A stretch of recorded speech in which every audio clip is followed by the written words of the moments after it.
What's going on, everybody? Welcome to another Angle of Pursuit podcast, your fantasy football home over at fakepigskin.com. I'm your host, Kyle Robert. You can follow me on Twitter at NotoriousKRO. With me tonight from the East Coast is Damian Dabrowski. What's up, Damian? Bye weeks, baby. They're finally upon us, man. Look at You some of my love 'em. teams today. Yeah. Well, or you don't love them. I don't know how many people love them because it's you take a look at those rankings and there's some strange names pretty high up on some of those lists, but then you look below them and it's gets ugly real fast. So this is really when you kind of have to start navigating the waiver wire and figuring out, if you're looking for guys that are going to help you this week or if you're looking for guys that could help you the rest of the year. And really figuring out the situation. So no, it's a good time usually, right?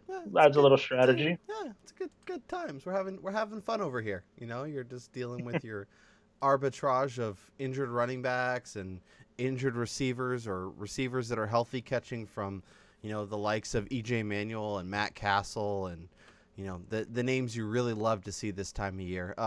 Before we get into it, Damien, I gotta bring up one little thing. It's hockey season, baby. Puck drop tonight. Stanley Cup champions are on the ice. Pittsburgh Penguins, baby. Let's go.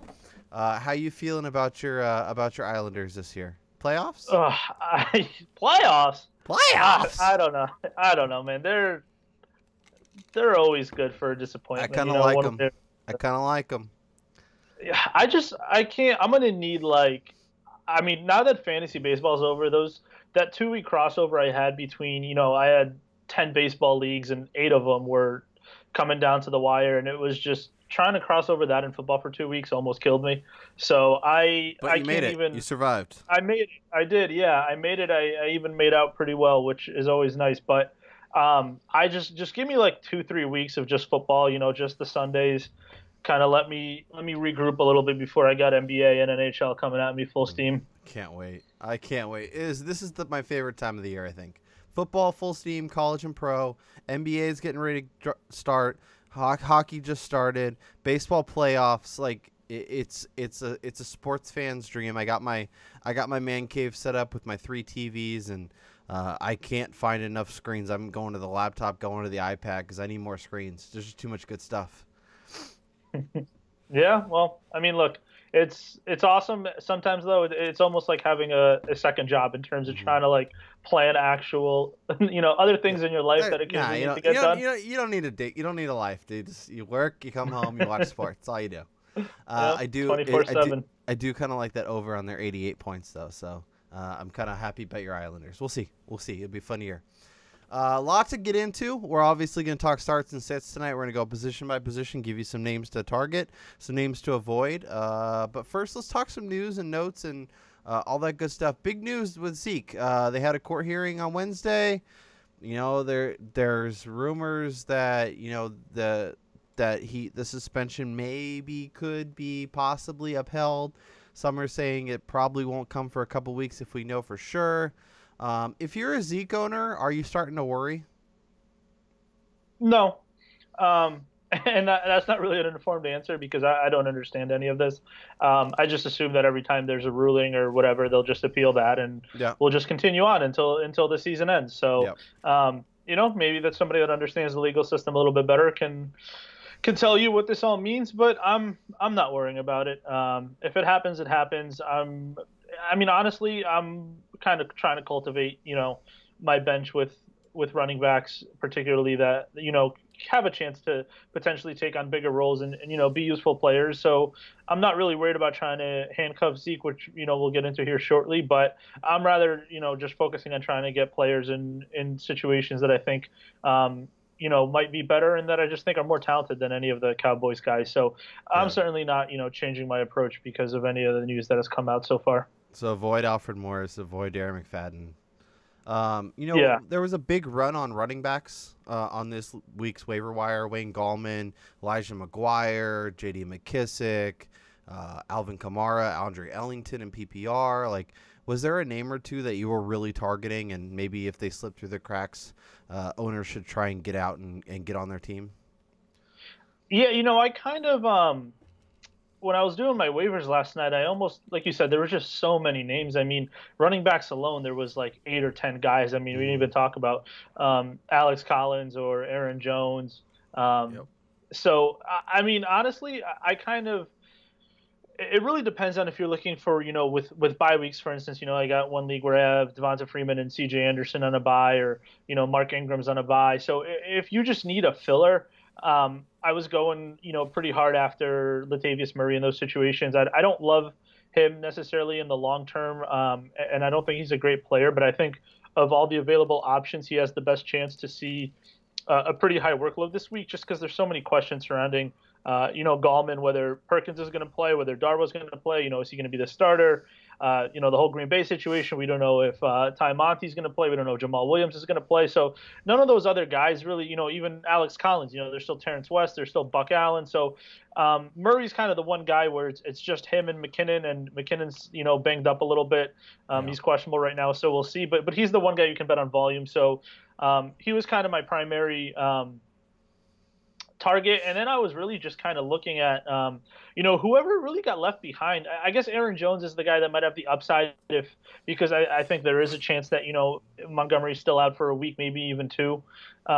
But those other guys, it's just, if you have the spot, you have to go after it. I think Gallman was probably my favorite, just because I think, I don't really like any of the other guys in the Giants backfield. And while that situation, with the line and everything still sucks, he did look so much better than Perkins has to this point. So he was probably the guy I was going after the most aggressively. But the other ones I was almost just taking, in most leagues, they didn't really all get picked up. There was always one or two that kind of left behind, whether it was Thomas Rawls or something like that. So if I didn't need a running back, I was just taking whoever kind of got left behind and I could get without spending too much fab on. Couple questions. Minnesota, if you're obviously on Latavius, you're not worried about that offense kind of struggling, and Dalvin Cook, man, I own so many shares of Dalvin Cook. That was a big blow to a lot of my teams. But this was an offense that kind of had question marks already with Case Keenum under center. You think Latavius steps in and that they'll be able to move the ball kind of up and down the field like they need to make him effective? I mean, that's certainly a very valid concern. Like you said, we're talking about an offense that's lost their starting quarterback and their starting running back right now. And I like Diggs and Thielen, but as a whole, it's not like this is a team that's just so talented at some of those other positions where it doesn't really matter who the QB or running backs are. So that's definitely, an issue. And I don't love Murray as a player really anymore. And you factor in the situation. The only difference here is that, again, he doesn't really have as much competition right now, at least in the short term. And even if you look at it the way, when the Vikings were just running Matt Asiata, for 2 yards a pop, 12 times a game, he was never going to get you 20 points, but you knew that he was going to get enough carries if they ever got near the goal line that he was going to have a chance to score. And, if he scores and gets you 45 yards, that's 10 points right there. And I can't say, I'm expecting 10 points from any of these other guys at this point in time. So it certainly hurts Murray's ceiling. But I think, regardless of how bad they are, even with a team like the Bears, we see it's really hard to kind of not have be so bad that you're just not getting any goal line opportunities, any red zone opportunities. So there's going to be a few, so you might as well kind of target the guy that is going to be getting them when they get there. Yeah, I think I'm in agreement. I kind of like Jerick McKinnon in PPR. I think he could be a guy that gets 6-8 targets a game, and a lot of check down city from Case Keenum, which never a bad thing. The other question for me is, if you're looking at a Seattle running back for this week only, who do you like the best? That's a real tough one. Is it just a situation to avoid until we have more clarity? Yeah, I really wouldn't want to touch it. If you, like you said, if you're in a situation where you're going to have to.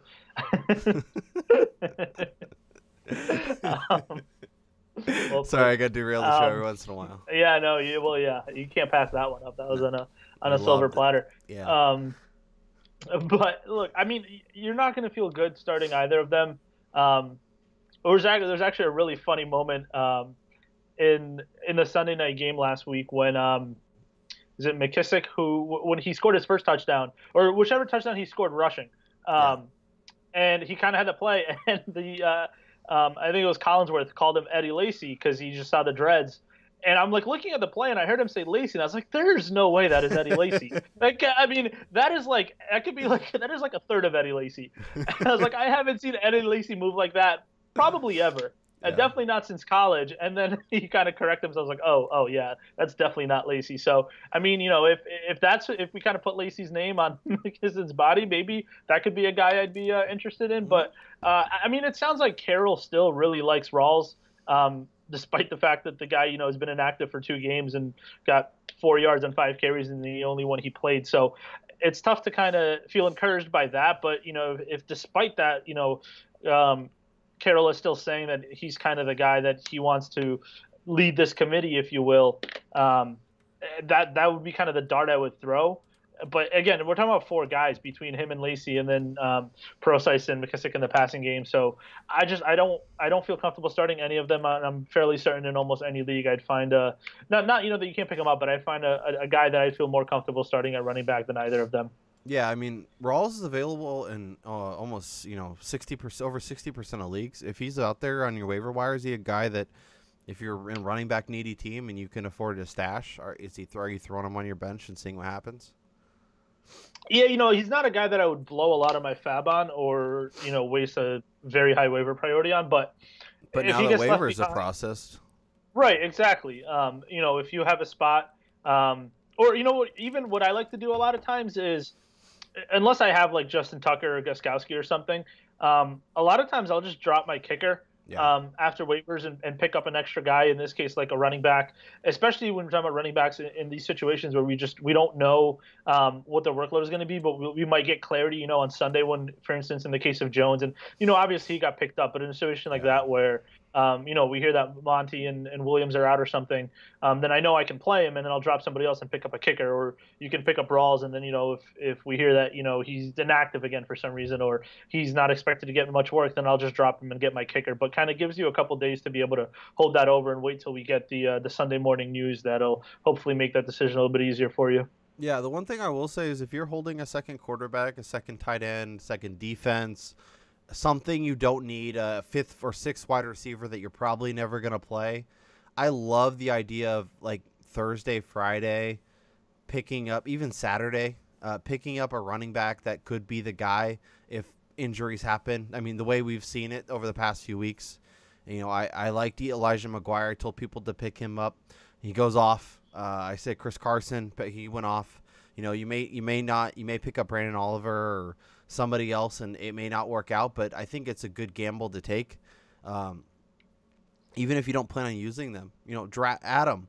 And if they go off, then you have a trade chip, then you have a piece you can use. There's always something. So, don't hold on to a second quarterback unless you absolutely have to. Don't hold on to a second defense. Don't hold on to a second tight end. Grab one of those wild card running backs, and if it hits, cool. If it doesn't, you need to pick up a quarterback at that point for a bye week or something. Then make that move then, because it's just a move that could be a real game changer. That's a great point, Kyle. Scott Pianowski over on Yahoo talks about this a lot, that there's really not any value in trying to get a guy after he pops through waivers. Yeah. I mean, obviously you still have to do it if you have a spot, but at that point everybody's going after him, and you're going to have to pay a very hefty price in order to get him. And a lot of times, he might not even pan out, and you've blown, a third or half of your fab.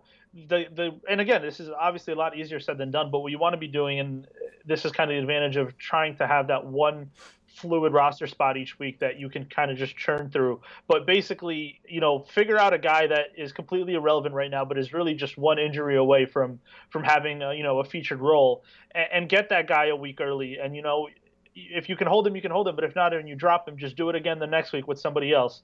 This seems obvious kind of in hindsight, for instance, but again, with somebody like Latavius Murray or some of these other guys, Latavius Murray, Wayne Gallman, Elijah McGuire, Alex Collins, these were all free, and now they pop. Now they're $10, $15, number 1 or number 2 waiver priority. Bye. So, if you can do it, if you have the roster flexibility, I think it's a move that makes a ton of sense. And even if you don't end up using them, you could end up trading them or something else down the road, and end up getting a much better player out of it. So it's a gamble worth taking. Let's just put it that way. Let's talk about those Packers running backs. I think kind of referenced them a little while ago. Aaron Jones was a hot waiver priority. Got a real nice matchup this week against Dallas. Ty Monty practiced on Wednesday. Jamal Williams was a full participant in practice. Those people that spent money on Aaron Jones, are you starting to get a little nervous, or is there still a ton of question marks with all these guys that, on come Sunday they could all be sitting, except for Aaron Jones? I'd be surprised if Jones is the only one that's active out of these three. If especially with Williams practicing in full, it'd be a little strange to see him not play after that. Yeah. I'd expect Montgomery to be out. When it starts off as being a multi-week injury, to then make the jump to saying, oh well, he could play this week, just seems a little far-fetched. Not that he can't do it, but even if he does play, because it's going to be such a pain tolerance issue, I think he's going to see a very limited role. So if he's active on Sunday and the Packers say, yeah, he's playing, he's our starter, are you comfortable rolling him out? I'm definitely not comfortable. I think, in a lot of situations you might have to anyway. But in those, I think it's a case where maybe he'll see action in kind of the pass game, but they probably won't be running him between the tackles very much. Yeah. So I'd probably expect, if he's active and we hear that he's starting, I'd say maybe conservatively like 60% of his usual workload. But again, it only takes one hit for him to get knocked back out of a game. Mm-hmm. So I'd certainly be looking at alternate options if I had him. And, I still can't see a case where Aaron Jones gets, 18, 20 touches this week. We kind of saw it with, last year with the Packers. When they brought in Niall Davis, and we kind of just thought that, now he's going to be the guy that's going to be the running back. And it turned into, a lot of fullback dives from Ripkowski and Aaron Rodgers running a little bit more. And there wasn't any running back that was getting double-digit carries. So I have no problem with taking a shot on Jones, and I did so in a couple of leagues just in case this becomes something else as the season moves forward. But I certainly wouldn't throw him in there and expect that we're going to see, 15, 20 touches this week. Yeah, I mean, Ripkowski, I think we'll see a lot of plays. I think we could see Randall Cobb lined up as a running back and do some cool things with him. And, like you mentioned, if Aaron Rodgers has to trust you back there, and there was times last year where he didn't trust Ty Montgomery, and Montgomery was standing on the sideline. So if these rookies aren't protecting him, he's gonna make a point of finding somebody else who can. I want to talk about Cam Newton. Obviously, we were both really off him. He got to play your Patriots, the cure for the common bad quarterback. This week he's on the road. He's facing Detroit. Are you comfortable going back to the Cam Newton well? No, I don't think he looked all that great last week. I think his stat line looked great, and I think the Patriots defense looked terrible as usual. Yep. It was nice to see him run one in, but still, when I watch him throw it, I have no idea if it's going anywhere near the receiver or not. And he kind of benefited from the screen pass there to Whitaker was just a blown coverage. I mean, they put a quintuple team on Christian McCaffrey on the left side, and then Fozzie just had 4 linemen blocking nobody for him. So, I think it's good for Cam's confidence, maybe to kind of get him going. He needed a game like that, but I still don't think he looked all that great in terms of, being like, oh, I don't even care who he's playing. This guy just looks unstoppable right now. Like we can say about some of the kind of elite quarterbacks, from time to time. And Detroit's legit. I mean, their defense, they've been terrific this season. They're at home, which is obviously where you want to have them. And I just don't see I see this as kind of like a, 19-13, 17-16 game. I don't see this being played in the high 20s or anything like that. Yeah. So I don't think there's going to be a ton of offensive production. So I'm certainly, if it's especially from a DFS side of things, I'm certainly not looking at Cam and being like, oh, I feel he could be a top 5 quarterback this week. Even though he technically always has that upside, I don't feel great about using him still. Yeah. And, I am a little worried about Kelvin Benjamin. Got Darius Slay. I think Devin Funchess will be fine. Are you comfortable kind of using both those guys if you're in a pinch at receiver? I actually prefer Funchess just because I think Slay will go on Benjamin more often than on Funchess. And we saw Funchess have the big game last week with the 2 touchdowns, but he also had, I believe, 8 or 10 targets the week before. Yeah, he's severely out targeting Kelvin Benjamin, which is if you're a Benjamin owner, it's not a settling feeling for sure. Right. I mean, and he's got the same frame as Benjamin in terms of he's a big target, but I actually think despite being a tight end in college, I think he's got more speed than Benjamin and a little bit more elusiveness. So just kind of as a prospect there, and if we throw in the fact that I think he'll have an easier matchup in this game, I'd certainly prefer to grab him, and he's a guy that's widely available. I think I put in a claim for him in Yahoo, but I saw he was still available in like 65 or 70% of leagues. So that was before waivers ran, but certainly just check and see if he's out there. Let's take a gander while I pick your brain about something else. So let's see. Funchess is he's not even 50% owned. So he's a guy that if you need wide receiver help this week, there's a lot of guys on bye. The Broncos, the Saints. The Raiders have EJ Manuel starting this week. They're at home. They're a favorite, but the Ravens come to town. How are you feeling? I mean, Michael Crabtree's basically practicing. It looks like he's going to be fine. Amari Cooper should be active. Are you comfortable using either of those guys, or is it a wait until Derek Carr comes back before you roll him out again? Yeah, I'm off the Raiders completely this week. I mean, they look bad even when Carr was in there. Cooper, I don't know what's wrong with him. He can't catch anything. He's been an absolute disaster. Crabtree's banged up. Now, you're throwing Manuel into the equation, a guy that certainly hasn't had much success in the league in his short career. Not a particularly accurate passer. So especially, when it comes to somebody like Crabtree, who is clearly no longer kind of a physical, a dominant physical player in terms of, size, speed, things like that.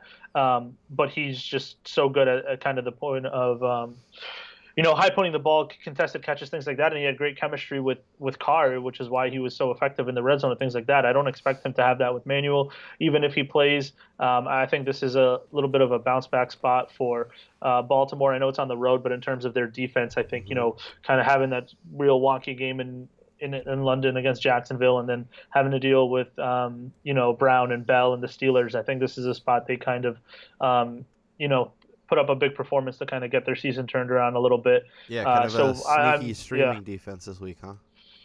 Yeah, no, I think they got dropped, probably on account of facing the Steelers and kind of putting up that goose egg against Jacksonville. So they're probably available as well. And usually you don't want a road defense, but with the Raiders playing their backups and that offense just really struggling these past couple of weeks, I'd be totally fine rolling them out there.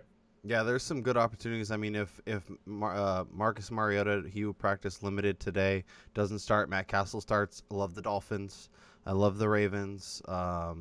If you find a backup quarterback, that's a good opportunity to stream a defense against them. Let's talk about our starts of the week, Damian, and I'll let you go first because this one, when I saw you put it on the rundown, I almost fell out of my chair and. I thought I was the one who gets a little aggressive with quarterbacks. Talk to me about your QB start of the week. Yeah, you guys are going to love this one. So we're all aboard the Smoke and Jay Cutler train here.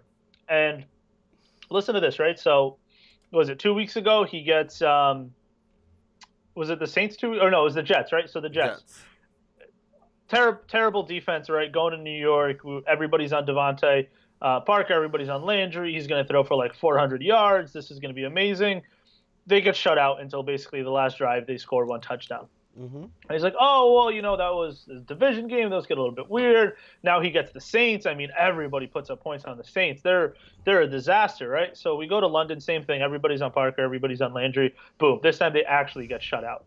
So logically, there's really no reason. I mean, if he can't get it done in those two matchups, there's not even a point to rostering Jay Cutler at this point because if you can't use him in those spots and feel good, then why is he even on your team? Yeah. But that's not how football works because if it did, then I'd be winning $1 million on DraftKings every week. So, when you least expect it, that's when it comes through. I think everybody's going to be off Cutler.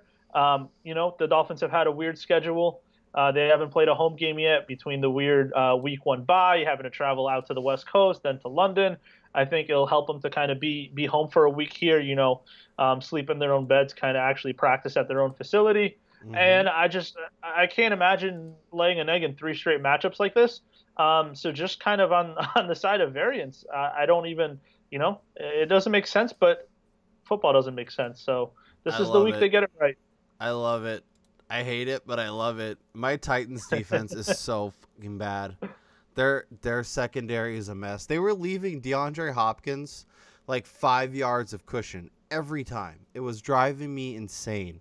And yeah, I'm with you. It doesn't feel good, but I think, I feel like I'll give it one more week.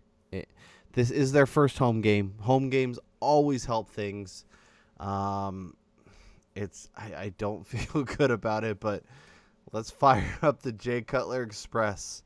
For me, I like Carson Palmer this week. He's definitely been waiting till the last possible second to throw those touchdowns that kind of salvage his day. He's got the attempts. He's got the yards. And he's facing an Eagles defense that looks like it's about the top 10 in terms of fantasy points allowed. Eli Manning threw for 366 and 3 touchdowns. Phil Rivers threw for 347 and 2 touchdowns. I could see a very similar number from Carson Palmer this week. Obviously, the Cardinals are underdogs by almost a touchdown, so they're going to have to throw. As long as that offensive line doesn't get him like obliterated and he ends up like being out for the rest of the game, I could see Carson Palmer having a really, really nice game here. Like I did last week, I want to throw out a couple other names. It was actually a really nice week for my QB streamers. I had Dalton and Manning. Both got top 5 finishes. Palmer was 13. And I forget who else I had. It was really bad. I think Semien. That game just got weird. Yeah, that sounds right. Yeah, that game just got weird. So I do like Eli again this week. He's available in almost half of leagues at home versus the Chargers defense that's just getting torched. Yeah, and Jared Goff. What do you think about Jared Goff? Obviously at home, but he's facing the Seattle Seahawks. Like I don't know how to feel about that. Probably a guy we should be looking to avoid. Yeah, I mean, it's encouraging, relative to kind of what we were expecting this year and what we saw last year. But I'm never really going to look to stream a guy against the Seahawks, regardless of whether it's home or road. And I just think he's not taking very many chances. It's a lot of short throws, a lot of stuff to Todd Gurley, a lot of, quick outs to Cooper Kupp and things like that. He's not really going downfield to Sammy Watkins or kind of the things you would want, if we're talking about kind of explosive QB performances. So, I mean, it's good for his development, but I still don't think he's somebody that I'm going to be actively pursuing in fantasy, at least in the short term. Yeah. As for Palmer, it's a tough spot because I agree with you that the Eagles secondary is a real problem. We've seen quarterbacks put up big numbers against them. But I do have a couple, reasons for concern here. You have the West Coast team going east. Philly's generally a pretty tough place to play. And their front seven is terrific. And when you factor that with kind of the O-line struggles of Arizona, we saw, even in the San Fran game, and San Fran certainly doesn't have a defensive dominant line or D-line or anything. Yeah. Yet they were all over Palmer. And it's like every third drop back, he was getting sacked, and it was constantly 2nd and 22 and 3rd and 17. So that scares me a little bit just because, like you said, it could be a lot of situations where it's just hard for him to be productive. But if this game stays close, you can certainly take advantage of that secondary. And when you factor in how many guys we have on bye, between Matt Ryan and Drew Brees, it's just it's tough to find QBs. So I think if you have Palmer, this is probably a week you're gonna have to throw him out there. Yeah, I think Josh McCown in deeper leagues is a name to look at as well. Obviously, if Cutler's available, I think we'd both agree that he's the play over McCown. But in super deep leagues and 2 QB leagues, McCown could have a nice day here against the Browns. So just a name to file away. Let's talk running backs. I'm going to hit my guy, Mr. Todd Gurley. He's been incredible. Keeps getting work in the passing game. And this week he is facing the Seattle Seahawks. The Seahawks have been really bad against the running backs. Obviously, we saw Carlos Hyde have a really nice game here, 2 weeks ago. I think this is a really nice spot. I mean, Green Bay, the Niners, and the Titans all went for over 20 fantasy points against Seattle. Obviously, DeMarco Murray had a nice game, ran all the way down the field.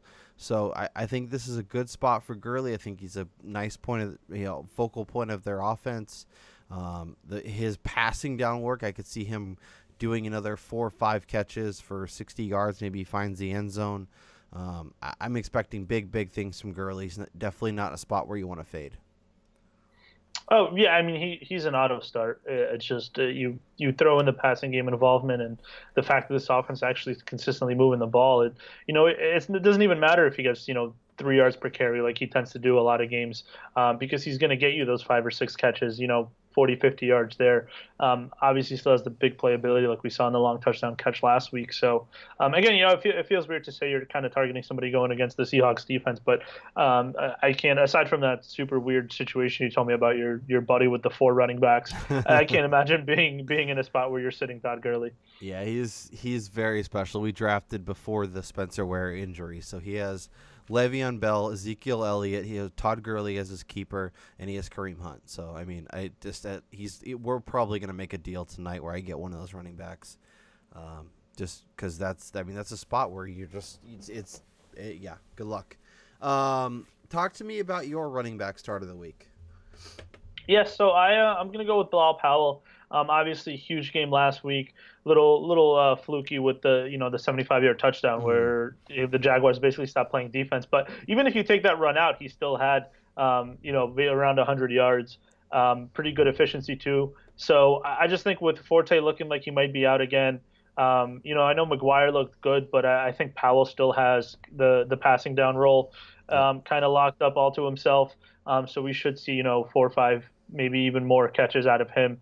And again, this is going to be a close game. I don't think either of these teams, the Browns being their opponent in this one, has enough kind of firepower to pull away from the other one. So there should be plenty of volume here, both on the ground and in the passing game. And I think he's actually a pretty talented player. The Jets gave him a nice contract. They clearly believe in him.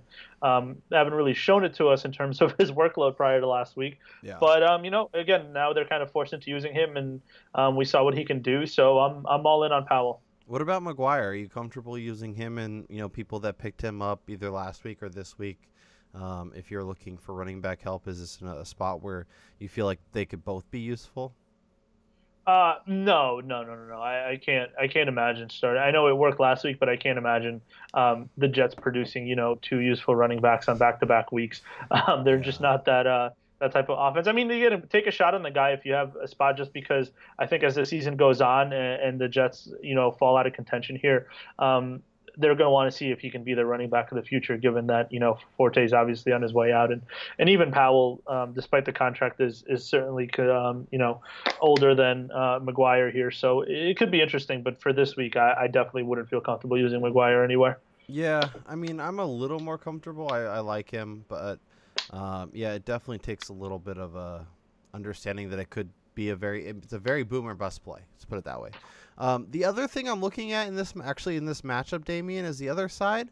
The Jets defense has been really bad against the run. 152 yards to Buffalo, 123 to Oakland, 137 to Jacksonville. The Miami game was weird.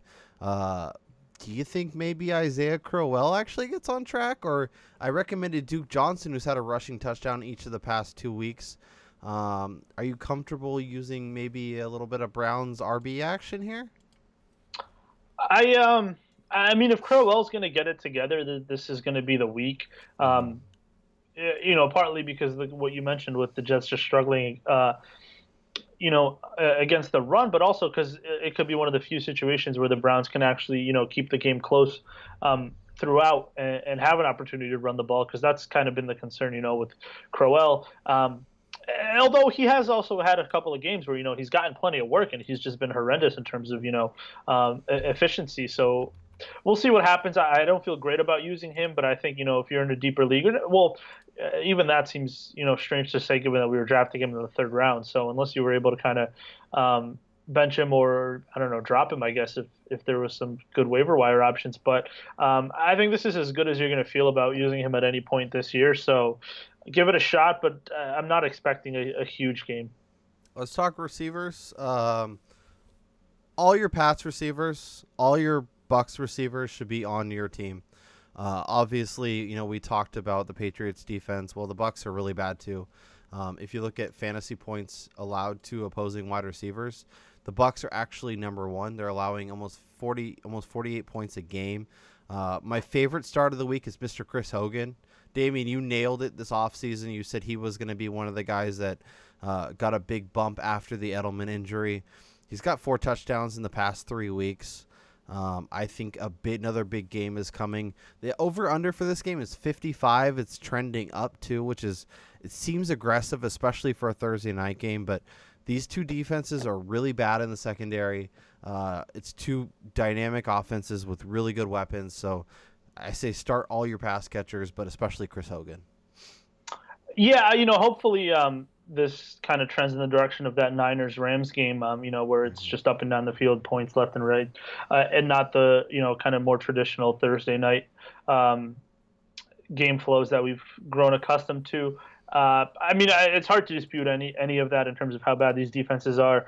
Again, kind of the short week being the one concern. I think the one other factor here is I think if you had to kind of pick an ideal way to attack the Bucs, I do think that they're particularly weak kind of in the middle of the field and covering running backs.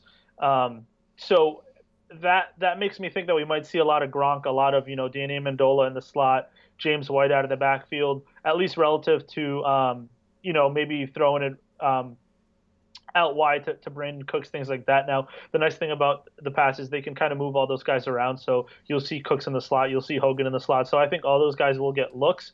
But I just think the middle of the field is where it's going to be going. So just something to keep in mind. Yep. No, I think that's a great point. Talk to me about your wide receiver start of the week. So I'm going to roll with Doug Baldwin here. I guess a weird spot to use him, maybe given that he kind of had the injury last week, played through it, and I didn't see anything come out about him possibly re-aggravating it. 3 for 35 on 3 targets with a 2-point conversion. Not a huge night, obviously, but I think aside from the Tennessee game, we really haven't seen a big kind of a huge game out of him. And Russell Wilson's really gotten it on track these last 2 weeks. I'm not really worried about anybody in the Rams secondary being able to stay with him. None of the other guys on this Seattle offense have really kind of stepped up. Paul Richardson, Tyler Lockett, Jimmy Graham, we'll see flashes from him, but nothing to indicate that they're going to become, heavily involved on a week-to-week basis. I think, assuming that Baldwin is close to 100% now, having this week off to kind of heal up, I think he's going to see, 10, 12 targets. And we talked about how the Rams are moving the ball, meaning, this game should be close. And hopefully it's a situation where Baldwin can kind of really put it together and, give you 90 yards and a score. Yeah, I like that call quite a bit. Obviously, they knew last week at home versus Indy that was going to be a game they could probably win, so they were able to kind of loosen the reins on him, which is good. I think he's going to have a big game here, and I think the way the Seahawks kind of offense has been going, where it starts kind of slow and the running game having as many question marks as it does, I could see them, the Rams getting up double digits, maybe 7, 10, 15 points, something like that. And then Wilson having to bring him back and throwing a lot to Baldwin, and I think it could be a nice day. If we want to talk about tight ends to start, just anybody playing against the Giants, start them up. The Giants have allowed 5 passing touchdowns this year, 1 each week, and then 2 last week to Tampa Bay. Obviously, Hunter Henry, who's been the biggest enigma all season long. 1 week he plays, 1 week he gets no targets, 1 week he's out there doing stuff, 1 week he no targets. I think he's a nice play. I also think Antonio Gates is a really nice play.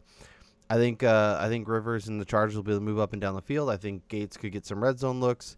Maybe it's like a 4 for 40 kind of day, but maybe Gates gets 2 touchdowns and has a really nice day. So if you want to attack the Giants, the middle of the field with the secondary is where it's to be had.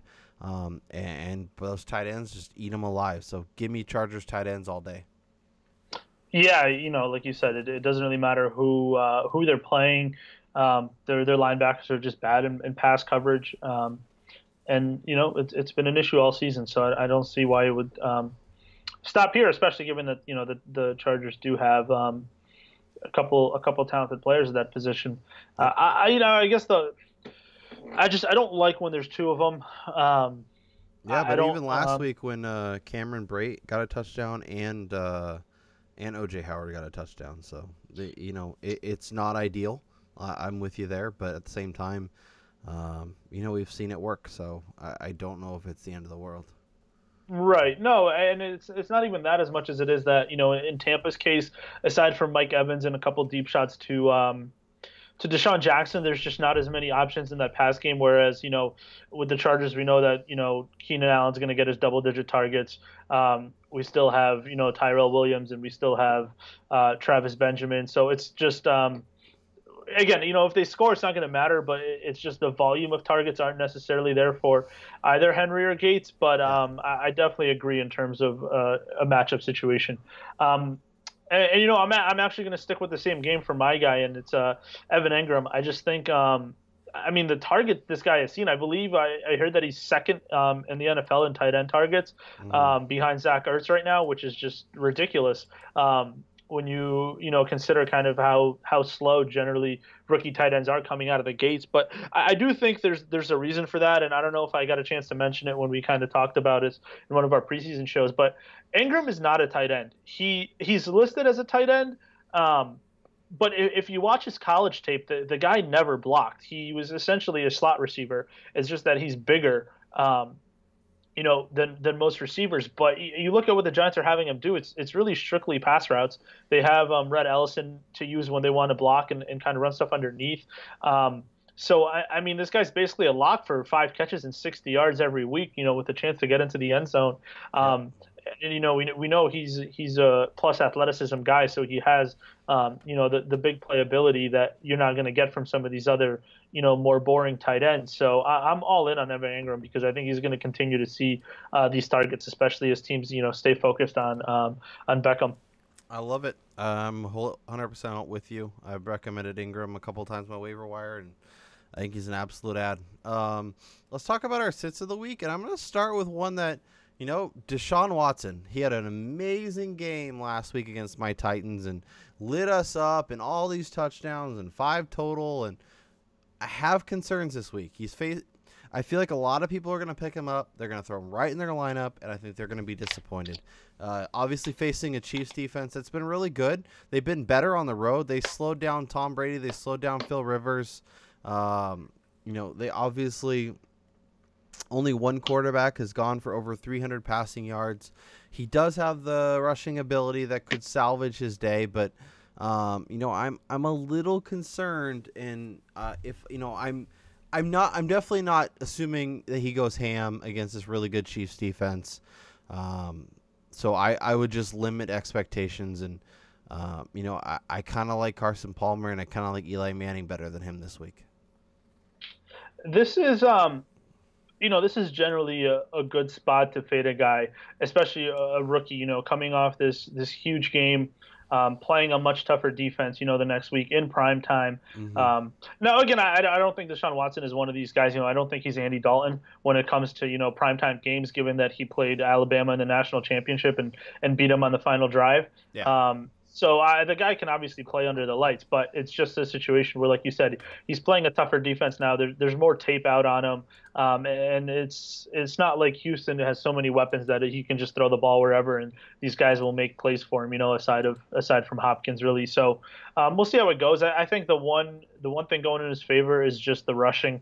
It's kind of the big plays we saw like in Cincinnati, but the fact that they're kind of when they get in to the red zone, especially kind of near the goal line, they're running a lot of that stuff he ran in Clemson, really, not your traditional QB sneak where you just kind of smash into the line and, 10 guys try to push you in one direction and the defense pushes you in the other, but kind of, more creative plays where he's just walking into the end zone from 2 yards out because of, jet sweep motions and option plays and things like that. So that's encouraging because, all he needs is one rushing touchdown. And once he gets that, all he needs is like 180 yards and another passing touchdown. And, boom, there's 20 points. So I feel like the floor is probably higher than for a lot of rookie quarterbacks just because of that. Yeah, totally. But in kind of the grand scheme of things, I definitely agree with this being a letdown spot for him.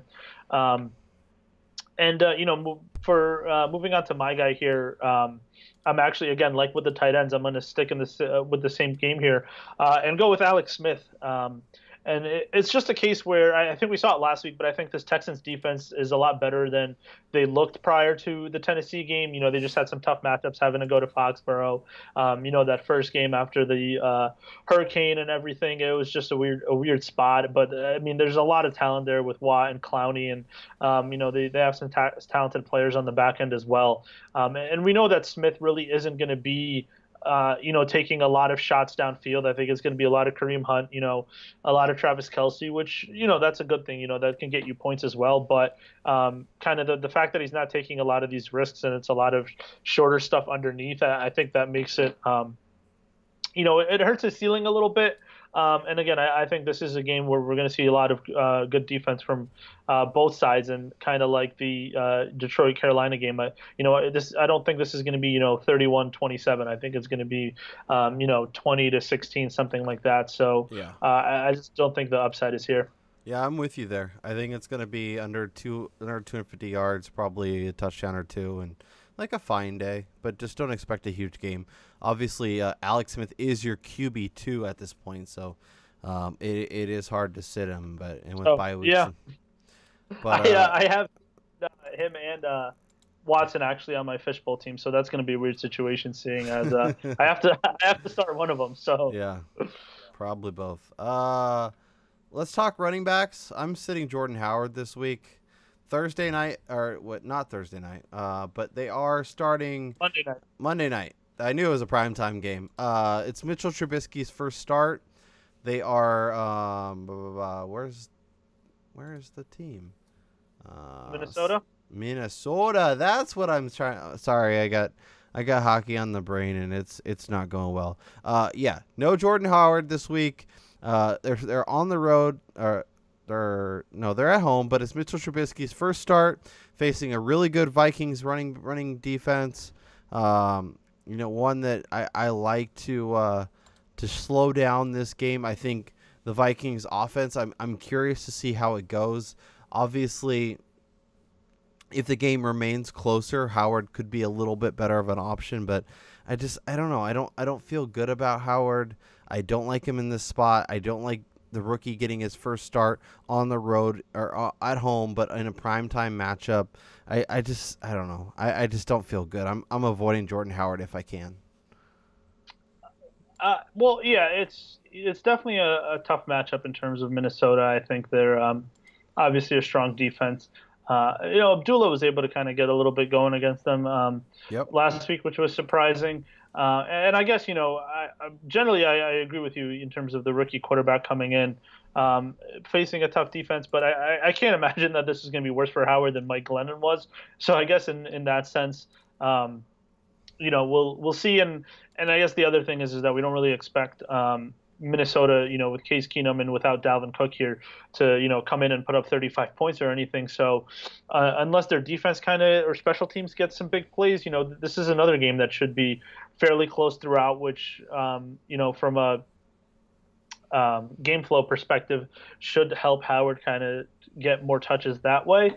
But again, big picture, I agree with you that I don't think this is an ideal spot in terms of, when we're picking guys who can go off, looking at DFS and things like that. In season long, it's obviously with the bye weeks, it's probably going to be really hard to get away from Howard just because of the touch floor he has. But generally, I agree with what you're saying. And, looking at running backs here with the guy I chose, it's a complete, flip from last week where I had McCaffrey as my start of the week. Now he's going to my sit of the week. So, things change quickly in the NFL. It's only a 16-week season, so you got to be ready to make adjustments. And it's just the Panthers don't seem very incentivized to give him very many carries, which is a problem for a running back. And I don't think that's going to change here. It's hopefully, it's more than the few he saw last week. But again, it might be, best case scenario, 8-10 carries. I can't see how he gets, more than that. And the problem is he's obviously a factor in the passing game, but it's almost so obvious every time they're going to him that you look at some of these plays and there's just like 4 guys on him before he can even get past the line of scrimmage. And, credit to the Panthers for kind of using him as a decoy and getting an easy touchdown for Fozzie Whitaker on a double screen pass. Yeah. But again, that's that doesn't get McCaffrey any points. So that paired with kind of the expectations they have for this game and a tough Detroit defense, I don't feel good about McCaffrey this week. Yeah, I think I'm with you. But the way the running back situation is, like, if you have to play him, I understand.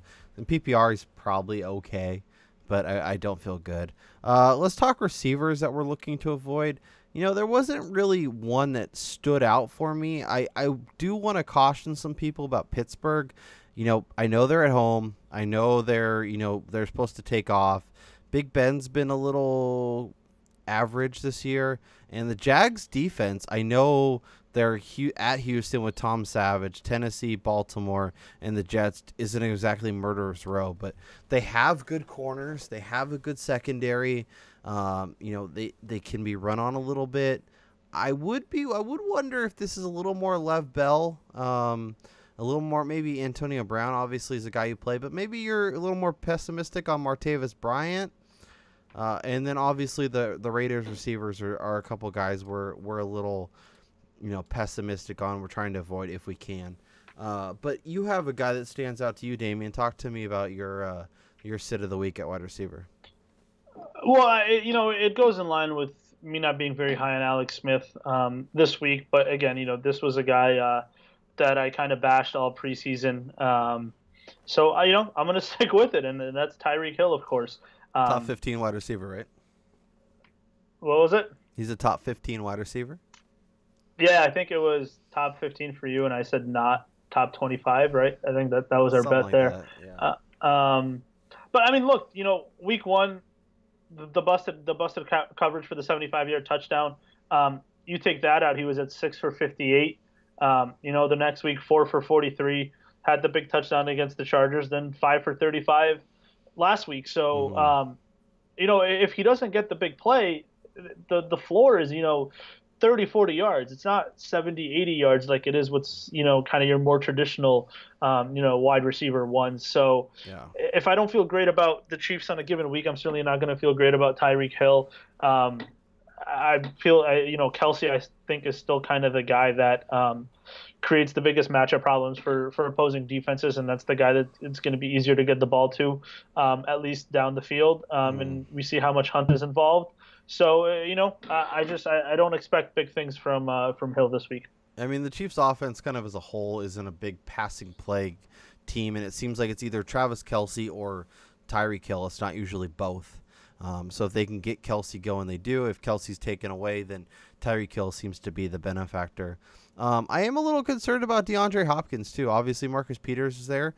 He's been the Chiefs' defense, and I talked about my Deshaun Watson kind of pessimism. So a little bit kind of like you and Alex Smith and Tyreek Hill. I do have a little DeAndre Hopkins, but he's getting so many freaking targets that it may not matter. Let's talk tight ends before we get out of here. Jimmy Graham, this guy does not get work. I don't understand. I thought the Seahawks had figured it out. I thought, okay, they didn't really know how to use him, but they got it going last year. Everything's gonna be fine. And he's getting targets. Like, he had 6 targets, 4 for 61, which is okay. He had 11 targets the week before, 7 for 72, but one catch against San Francisco, 3 catches for 8 yards against Green Bay. I think I'm with you on the Rams in terms of Doug Baldwin having a nice day. I think Paul Richardson could go off, but I kind of like the Rams defense to limit Jimmy Graham and for him not to have a big game here. 2 straight games with a touchdown for Luke Wilson too. So yeah, which is that's not great for Jimmy Graham owners. Yeah, I don't think we're ever going to see Saints Jimmy Graham again, and I think that's what a lot of people were hoping for. Yep. So just adjust your expectations accordingly. And for me, it's Martellus Bennett. It's this if Devontae Adams is out, which after seeing that hit, it's pretty crazy to believe that's even in question. Did you see that Trevathan got his suspension limited to 1 game after that? That's total garbage. Yeah, honestly, though, I think it's a case where there's just no precedent for it. Yeah. So it was just from a appeal standpoint, it was hard to just kind of arbitrarily have it upheld when you didn't really have a policy in place to address that beforehand. But I mean, Adams, that guy, his head must be made of I don't know what, because last year he had a situation where he had a concussion, a pretty bad looking concussion on Sunday, and then played in the Thursday game the next week. So I don't know how he does it, but it looks like there's at least a legitimate chance that he could play here. So, but even so, I just think Bennett he doesn't look good. Yeah. And I don't know what it is. They had that game against the Falcons where he had like a crazy high number of targets, but like he just wasn't converting any of them. It's just like he was dropping passes. They were always a little bit off. He wasn't where he was supposed to be. And, the Packers have never really it feels like their tight ends have always underachieved. We always assume, if you get him a big athletic tight end, Aaron Rodgers is going to make him into a stud. But I just think that offense revolves more around the receivers there with Nelson and Adams and, backs coming out of the backfield, things like that. I don't see a big game here for Bennett. Yeah, I do wonder with Adams out if he gets a little more work, but yeah, I don't see it. I don't know I was expecting him to have a nice season. I expect Rodgers to pepper him with targets, and it's not happening. He's got too many weapons. It's been a rough spot, and tight end's such an arbitrage anyways. It's so annoying. Just start Ben Watson or Evan Ingram or one of the Chargers guys, and you'll be fine. All right, Damien, this has been a lot of fun. Obviously we will be here at FPAOP to help you with any start-sit questions you have. Follow us on our personal accounts. Send us questions. Good luck in week 5 for Damien Dabrowski. I'm Kyle Robert, and we'll talk to you guys next time.